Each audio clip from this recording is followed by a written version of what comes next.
감사합니다. 일단 저 초대해 주셔서 조성 선생님하고 이상 선생님 그리고 번역학회 임원 교수님들께 감사드리고요.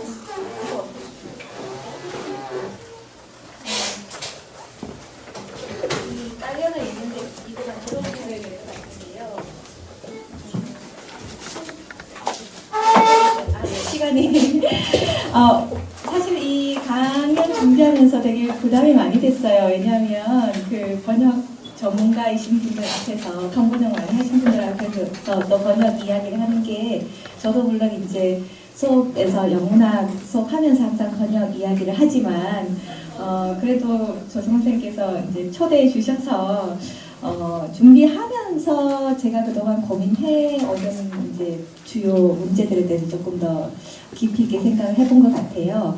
제목을 문학번역과 번역가의 창조성이라고 잡았는데 번역가의 창조성이라는 말 자체가 사실은 창조성을 번역에서 어떤 범주로 이야기를 할 수 있을까가 항상 의문스러운 그 주제이고요. 왜냐하면 창조라고 할 때 창작, 창조는 항상 없던 것에서 새로운 것을 만들어내는 것이기 때문에 번역이 무엇인가에 대한 어떤 기본적인 질문, 번역의 어떤 우리가 항상 이야기하는 번역의 불가능성과 번역의 가능성에 대한 어떤 그 너무나 넓은 자장 속에서 이제 고민하게 되는 문제인 것 같아요. 그래서 요즘 사실은 번역학이 최근 들어서 더 활발하게 이야기되는데 문화번역이나 이런 쪽에서는 문학적인 재현, 그러니까 언어로 사물을 아니면 이야기를 만들어내는 것 자체를 또 번역이라고까지 하기 때문에 그렇게 넓은 그 스펙트럼 안에서 보면 모든 창작 자체가 또 번역이라는 이야기도 되고 있으니까요.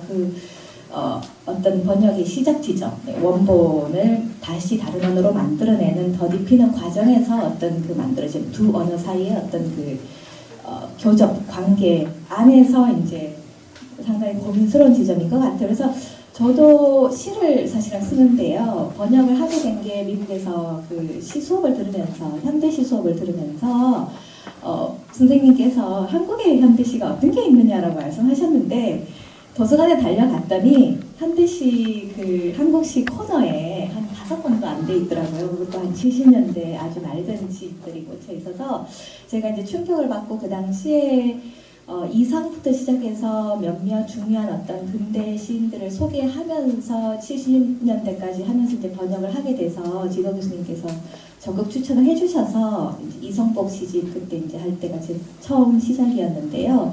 그때도 사실 창조성에 대한 이야기는 생각을 많이 못했던 것 같아요. 지금도 제가 제일 그래서 어려운 부분이 번역가로서는 시인 앞에 가면 제일 몸이 움츠려들어요. 낮아져요.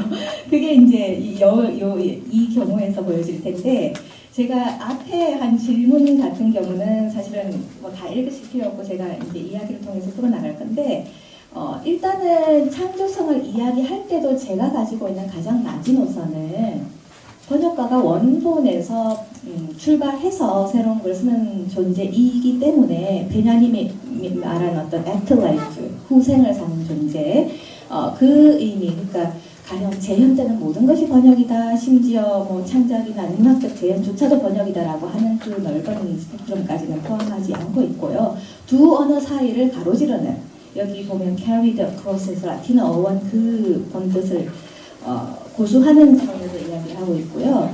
제가 이제 그 일종의 약간 죄인처럼 느껴지는 그 번역가로서의 딜레마가 이거는 제가 한 번역은 아니고 시머스 힌이라는 그 노벨상도 탄 아일랜드 시인인데요. 이걸 영한 번역을 하신 분이 계시는데 유명한 시인이 하셨어요. 한국 문단에서 활동을 활발하게 하시는 분이고 제가 이제 학생들한테 오역이라는 것은 없다라고 레디컬하게 얘기할 때는 오역은 없다라고 얘기하죠. 또 오역이 있다라고 얘기를 하거든요. 이 번역의 불가능성과 가능성 사이인데 그 가장 큰 그 예를 보여주는 어떤 그 번역은 오역이다, 번역은 반역이다, 한국 문학 번역의 역사는 오역의 역사다, 뭐 이런 말들이 이제 많이 이야기가 되는데 그 예로 그냥 그 Between my finger and my thumb, the squat pen rests snark as a gun 이런 표현인데요.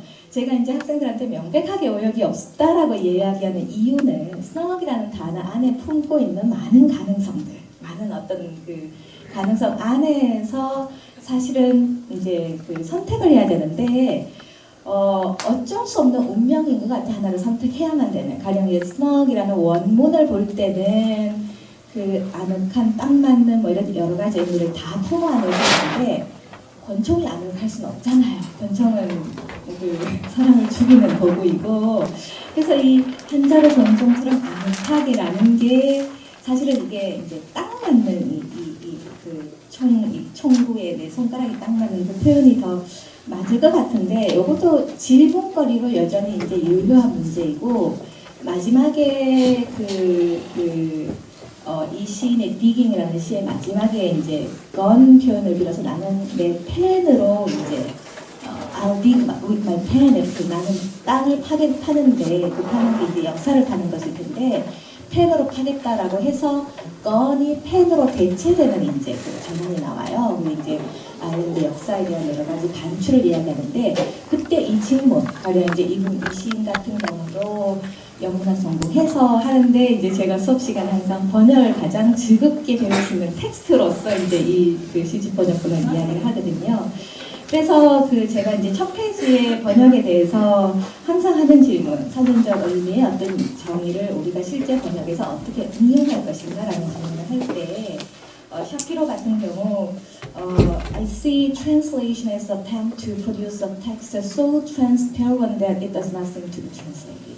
그러니까 투명하게 해서 사실 이게 번역인지 아닌지 알 수 없게 만들어야 되는 숙제. 그러니까 우리가 이제 흔히 번역을 심사를 할 때요, readability, basicalist 이 두 가지로 이제 나누어서 이야기를 하는데 그때 이제 readability를 이야기하는 그 단계인 거죠. 그래서 a good translation is like a pane of glass라고 할 때 이제 일종의 그 glass에 스크래치가 있으면 안 되는 거죠, 번역에서는. 그래서 껄끄럽게 느껴지는 지점이 없어야 되는 그 어떤 번역의 가장 이상적인 상태를 이야기한다면 이게 이제 우리가 생각하는 번역의 그 가장 이상적인 지점이라면, 제가 이제 엄청나게 라디컬한 철학자 블랑쇼 같은 경우는 이제 문학적인 재현에 있어서 홀로코스트 이후에 우리가 뭘 말할 수 있는가, 포스트 모던적인 어떤 그 우리가 A를 B라고 이야기할 때 이 B가 A 맞는가라는 어떤 언어적 재현의 어떤 그 가장 심오한 회의에 대해서 이제 이야기하는 시인인데, 블랑쇼 자체도 translator is a secret master of the difference of languages because he's not out to abolish. 그러니까 블랑쇼는 그 여러분들 다 아시는 로렌스 베누티처럼 일종의 이제 80년대 언어학, 문학에서 뭐 성경 번역에서 최근 들어서 9.12 이후로 문화 번역으로 확산되면서 어떤 문화적인 차이를 가지고 가는 어떤 방식에 대해서 고민을 하는 그 철학가이기 때문에 블랑쇼가 이야기하는 건 어떻게 보면 그 transparency 자체도 조금 달라지는 개념이죠. 그래서 앞에서 이야기한 그 샤피로 같은 그 근접은 사실은 이제 어떤 번역의 완벽한 등가성을 가장 자연스럽게 하는 우리가 생각하는 번역의 어떤 이상일 테고, 블랑쇼 같은 경우는 아까 제가 꽁만은 하고 그 다음에 아늑한 그 사이에서 여전히 고민스러운 어떤 문학 해석의 방법론까지요. 문학 해석뿐만 아니라 다른 텍스트도 다 포함이 되는 거죠. 그래서 but rather he puts to use as brings a vowel or subtle changes to bear on his own language. 자기 언어에조차도 어떤 그 변화를 가지고 오야 되는, 이게 이제 foreignization의 어떤 그 전략일 텐데, thus awakening within it the presence of that which is at origin different in the original. 그래서 여기에서 얘기하는 어떤 그 오리진과 그 기원과 오리지널한 것 사이에 어떤 그 문제가, 제가 번역의 창조성이라는 제목을 덜컥 이제 이상빈 선생님을 들여놓고 이 문제를 어떻게 풀어갈지 라고 할 때 제가 이제 시를 전공하고 또 시도 쓰고 해가지고 항상 그 영어하고 한글 사이에 어떤 매칭을 항상 생각하는 편이에요. 그래서 이걸 크리에이티비티라고 해야 될까 하다가 크리에이티비티하고 다른 의미의 오리지널리티를 그 이야기를 이제 생각을 한 게 그 오리진과의 어떤 관계 안에서 만들어내는 어떤 새로운 자장, 새로운 힘, 그러니까 어떤 그 다른 언어의 텍스트를 가지고 와서 내 언어로 만들면서 아니면 내 언어의 텍스트를 가지고 밖으로 나가면서 이제 가령 제가 한영 번역을 할 때는 내 언어를 밖으로 가지고 나가는 거죠. 다른 언어는 옷을 입히는데 그때 그 오리지널이 있으면서 다시 그 자체가 오리지널 되는 방식의 어떤 그 창조성인 것 같아요. 그래서 이제 번역은 반역이다. 이거는 뭐 이태리어에서는 트랜스레이션 자체가 이제 겹쳐지는 말이고 저는 그 시인들 앞에 가면 항상 되게 죄송스러워요. 그러니까 제가 최대한 정성 들여서 번역을 했는데도 농담으로 학생들한테 그런 얘기를 해요. 번역을 가능하게 하는 거는 저도 아니고 시간이다. 데드라인이고 언제까지 주실 겁니까? 그래서 그 학생들한테 이 시간 때문에 번역을 가능하게 하고 이 시간을 계속해서 딜레이를 시켜주면 저는 아마 그 시집을 아무것도 못 냈을 거예요. 그래서 누군가는 열심히 옆에서 이제 그 시간을 재는 사람이 있어야 되고 그래서 이제 그럼에도 불구하고 항상 오역이나 반역의 가능성이 있는 것 같아요. 그게 이제 제가 아까 얘기한 그 예를 든 디깅이라는 시를 번역한 한국의 그 유명한 시인의 경우도 그렇고 제가 이제 번역한 책들이 이제 이게 그 Colors of Dawn에서 이제 44명의 한국 시인들, 20세기 시인들 모은 건데요. 이 경우에도 사실은 제가 최근에 제가 하지 않은 파트에서 오역을 하나 발견했어요. 그래서 가슴이 철렁 내려앉아서 이 책이 빨리 팔려가지고 제가 이게 그렇게 했을 리가 없는데 싶어서 오니까 약간 다른 분이 하시면서 거긴 했는데 제가 빨리 제 편을 찍어야 되겠다 이 생각을 했는데요. 그때 그 오역이라는 것은 정말 순간적인 어떤 그 착시 내지는 그 문맥을 잘 모를 때 생기는 거죠. 이제 요거 보여드리는 이유는 시집이 이제 이 책은 좀 이쁘게 나왔고요.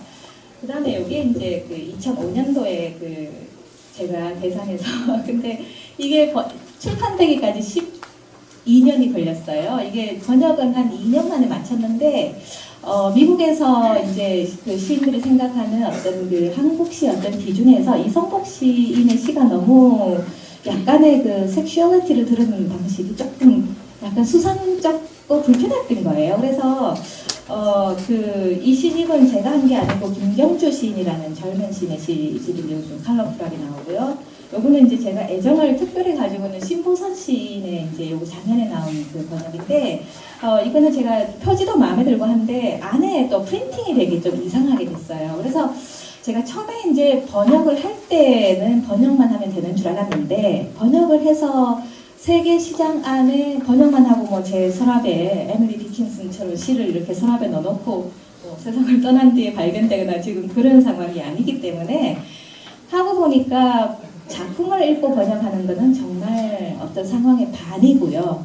그 뒷부분이 일종의 퍼블리쉬, 에디터 잘 만나가지고 어떤 방식으로 책을 만들어내고 유통시키고 서큘레이션까지 다 되는 거라서 제가 이제 번역을 하면서 가령 19세기적인 개념에서 세계문학 아니면 고전을 이야기할 때 세계문학은 전 세계 다른 언어권에서 유통될 수 있는 어떤 그 보편적인 어떤 가치를 가지고 있는 거다라는 거에서 최근에 이제 번역과 더불어서 세계문학은 번역을 통해서 유통되는 문학이고 번역을 통해서 얻어지는 것이다라는 걸 할 때 제가 이제 그 의미를 처음에 그 데이빗 댄로 씨가 그런 이야기를 할 때 제 내부적으로 되게 저는 이제 문학 전공자니까 좋은 작품에 대한 그 일종의 포기할 수 없는 지점이 있어서 아니 세계문학은 어느 정도 보편적인 가치를 나눌 수 있는 그 캐논에 대한 어떤 그게 있다가 제가 실제로 번역을 해보니까 데이빗 댄로 씨가 이야기하는 번역을 통해서 유통되는 어떤 것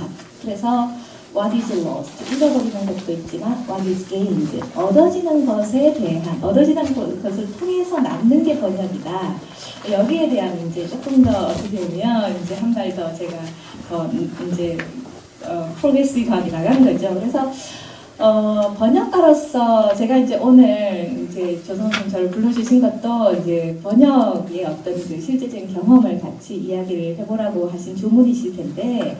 번역가로서 일종의 이제 단역가가 될 운명을 가지고 있고, 그 다음에 이제 한국문학 번역의 역사는 오역의 역사다. 오역의 역사는 이거 제가 쓴 게 아니고요. 제가 쓴 게 아니고, 한국문학 번역에 대한 이야기를 할 때, 이게 이제 한국문학 번역 같은 경우, 한영을 할 때 그 기대가 세계문학의 어떤 장으로, 진출을 시켜서 노벨상을 이제 가지고 오게 만드는 어떤 국가적인 프로젝트하고 연결되어 있단 말이죠. 그래서 사실은 지금까지 좋은 그 노벨상이나 큰 상, 물론 이제 베지터리언으로 조금 문을 열긴 있지만, 그거는 오역 때문이고, 오역의 행사고, 이게 오역이, 이걸 어떤 분이 사이트에 아주 선명하게 이제 써놓으셔서, 번역에 대한 이 여러 가지의 부담과 어떤 무게와 책임 같은 걸 이제 생각을 하면서 했고요.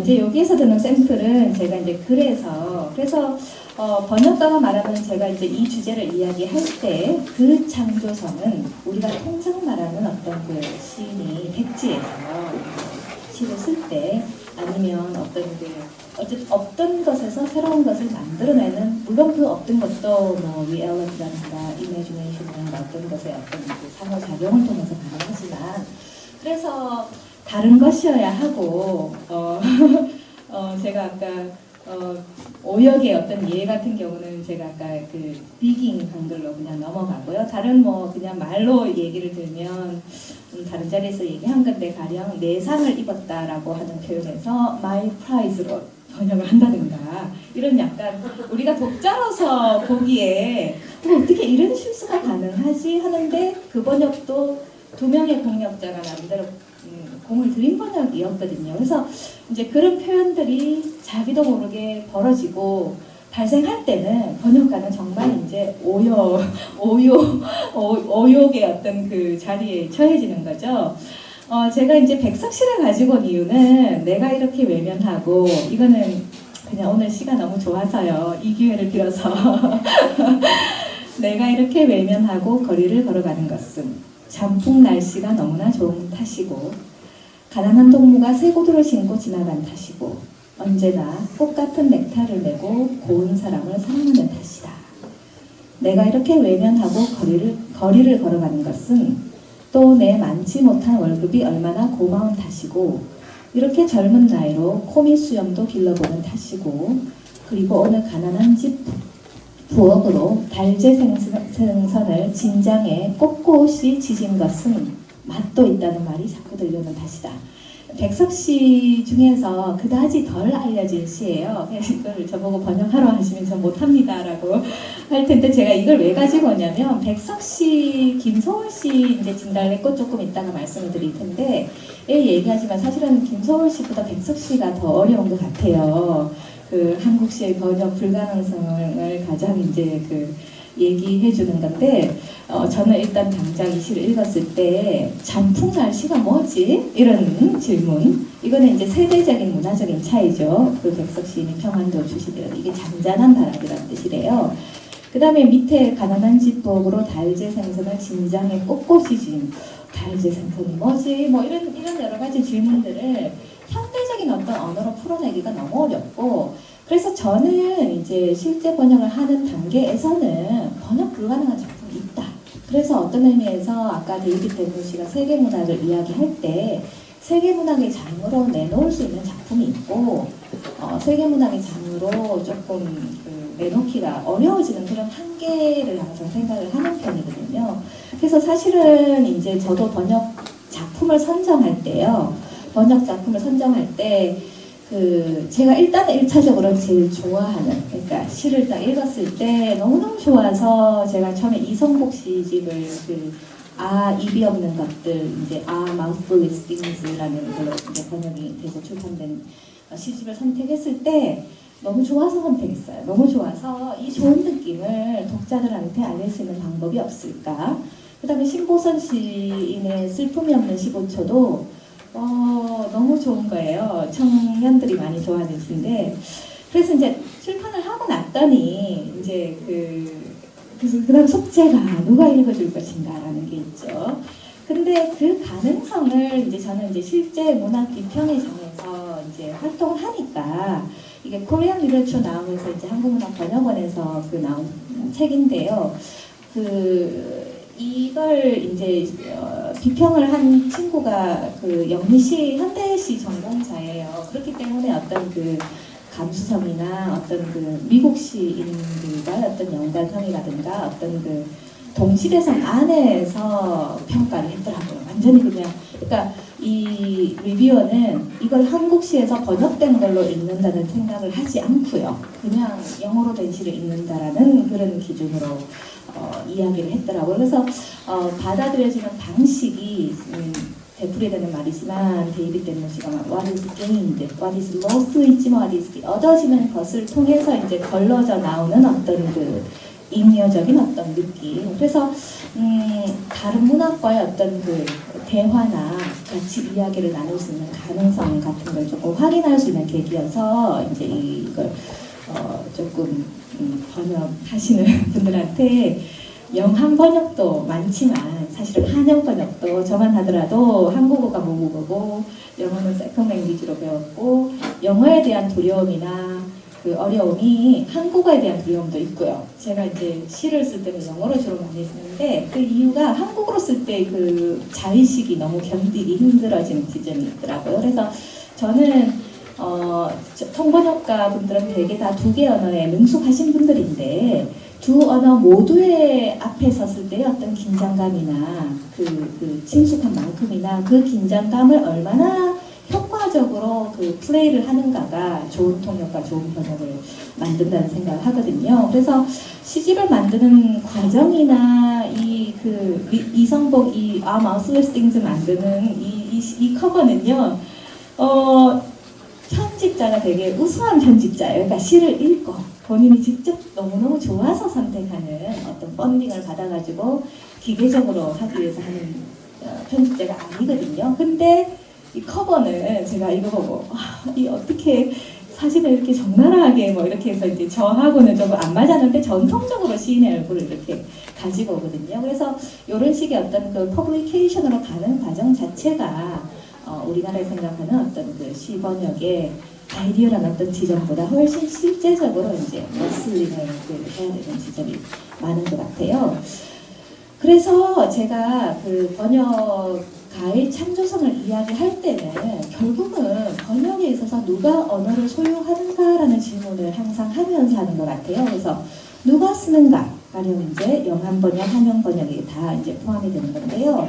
누가 번역하는가? 그 다음에 누가 읽는가? 이거는 아마 번역학회에서 많이 하는 작업일 것 같은데 읽는 독자에 따라서 이제 작품의 어떤 그 번역할 때의 결 같은 것도 많이 바꾸잖아요. 그죠? 가령 성인문학을 아동문학으로 바꾸기도 하고 아니면 그 소설을 영화 텍스트로 바꾸기도 하고 이런데 그 다음에 또 중요한 게 저는 누가 해석하는가. 그래서 그 해석의 어떤 방식이 상당히 중요해지는 것 같아요. 그 다음에 누가 에디팅을 하고 누가 출판을 하는가인데요.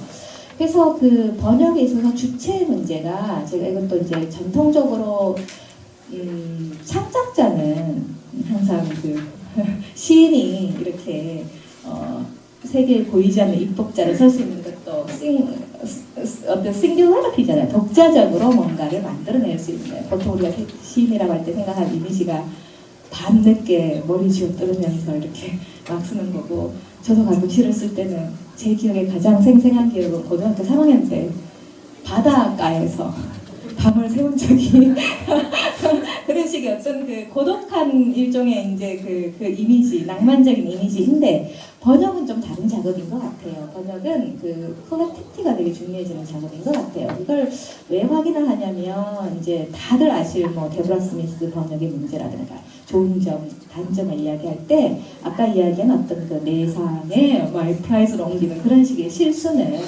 여러 사람의 눈을 거쳐서 이제 그 교정이 될 때 더 좋아지기 때문에 하나의 번역 이제 이 책이 과연 나오면 이제 신보선 시인의 슬픔을 내시고 저는 다른 사람 보는 게 힘들어지거든요. 그래서 그렇게 생각을 해보면 번역의 주체에 대한 고민도 우리가 조금 더 넓혀야 될 것 같고요.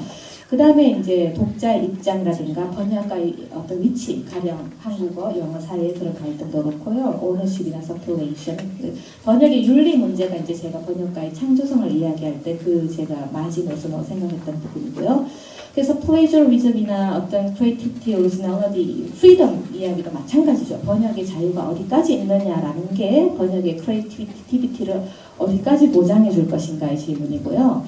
요거는 이제 스페이스 오브 월 리터처 제가 얘기한 부분이고 그래서 그 누가 언어를 소유하는가라고 질문을 한 것 자체가 그 ownership 자체가 어떤 파워를 가지고 있는 have power mastery over. 그래서 acknowledged to be true, valid, or as claimed. 그래서 누가 언어를 소유하는가가 사실은 누가 이걸 이야기할 수 있는 자격이 되고 누가 이걸 valid하게 드러내놓는가의 어떤 그 자격하고 이야기가 되기 때문에 사실은 이제 이 질문이 상당히 제가 번역을 하면서 이론적으로나 아니면 실제적으로 번역가로서나 번역 비평으로서나 이제 생각하는 질문이고요.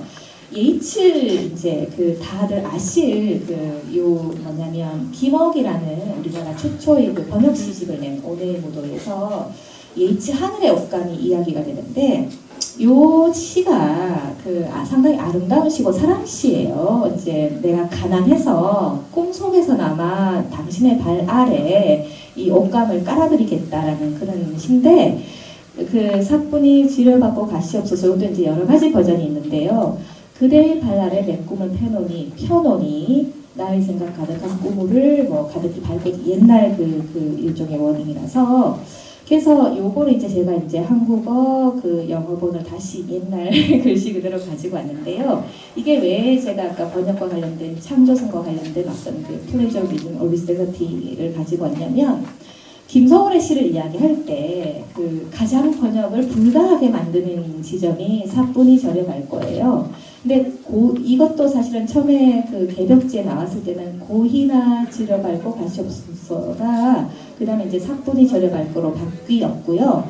그 다음에 김소월이 세상을 떠난 뒤에 김소월의 스승인 김억이 사뿐히 지려밟고로 이제 바꿨거든요.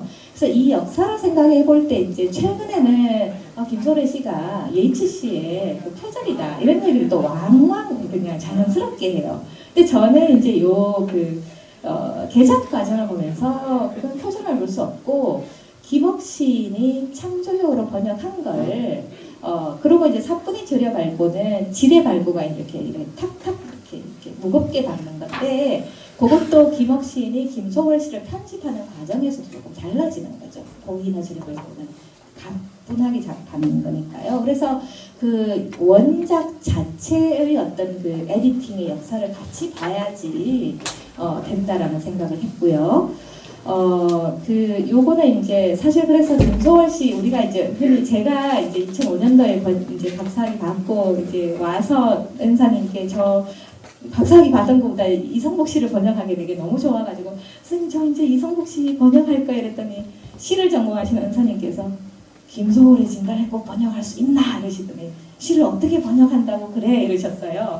그게 이제 내리에 박혀가지고 근데 이제 요 번역의 역사를 생각해 볼 때는 사실은 어떻게 보면 이렇게 가볍게 밝아가는 방식으로 이제 그 자기의 그걸 살려주는 것도 좋을 것 같고요. 그래서 제가 시간을 조금 다른 한 50분, 55분까지 맞추면 되나요? 네.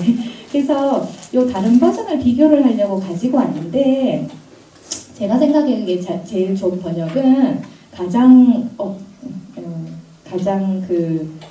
일단은 충실하되 그 마지막 이 실험이 어떤 거냐면 엄청나게 뭐랄까 좀 콜로키얼한 걸 살려가지고 One day you will walk out of me, I know saying little changeable 해서 다른 분이 하신 건데 이런 식의 다양한 베리에이션을 할 때 원작과 어떤 식의 원작의 어떤 atmosphere 그러니까 어떤 그 분위기를 잘 살렸느냐가 관건이 될 것 같아요. 그래서 제가 이제 그 문학 번역과 번역 사이에 일반적인 번역 사이에 이제 그 경계를 짓는 차이점이 있다라고 이야기할 때 이걸 짐 보스 바이어라는 어떤 이분은 독일어에서 영어 번역을 많이 하신 분인데요.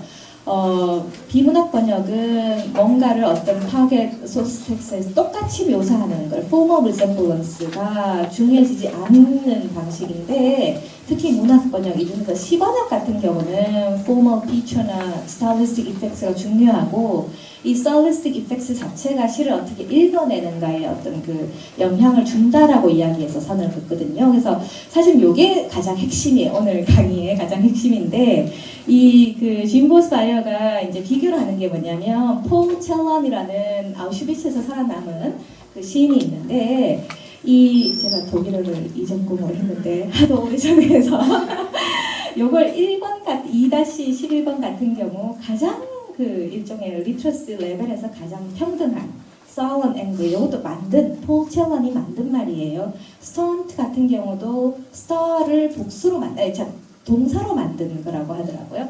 그래서 이제 요게 그 2-11번이 사실은 가장 우리가 생각하는 그 등가성을 가장 어떻게 보면 원초적인 방식으로 이제 한 거고요.